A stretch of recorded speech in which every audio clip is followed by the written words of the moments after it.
မမြဲတဲ့သဘာဝတရားကိုဆင်ခြင်စဉ်းစားလိုက်တာနဲ့တပြိုင်နက်တွေ့တာမှုမှန်သမျှကိုလျှော့ချနိုင်သွားတယ်။အိုးငါတွဲနေလို့လူချင်းတွဲရင်လေတနေ့ကျတော့ခွဲရမှာပစ္စည်းဥစ္စာတွဲရင်လေသင်္ခါရဆိုတာဘယ်မှမမြဲဘူးဆိုတဲ့အတွေးနဲ့ဆွလန်းမှုတွေတွေ့တာမှုတွေကိုလျှော့ချတယ်။လောကကြီးကမမြဲဘူးဆိုတာကိုအချိန်တိုင်းတာလေးတစ်ခုအတွင်းမှာပဲလက်ဖြစ်တည်းအချိန်လောက်တူတောင်းတဲ့အချိန်လေးပဲဖြစ်စေကိုတယောက်တည်းနေတဲ့အချိန်လေးမှာစဉ်းစားလိုက်ပါဝိပဿနာဉာဏ်လေးဖြစ်အောင်ငါဟာတဖြည်းဖြည်းအိုမင်းလာတယ်နော်ငါမှလည်းသိခြင်းသဘောရှိတယ်သိခြင်းတရားကိုငါမလွန်ဆန်းနိုင်ဘူးနေ့စဉ်ငါတဏ္ဍမှာရှိတဲ့ယုတ်တိနတ်နဲ့ဟာအလုံးဟာပြောင်းလဲနေတဲ့အရာသာဖြစ်တယ်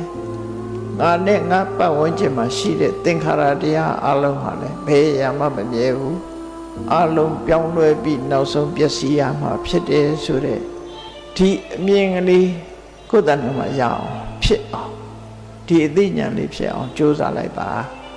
ဆွလမ်းမှုတော်တမှုတွေကိုလျှော့ချနိုင်လို့ရှိရင်ရင်ထဲကတောကလည်းရောကျသွားမှာပဲဖြစ်တယ်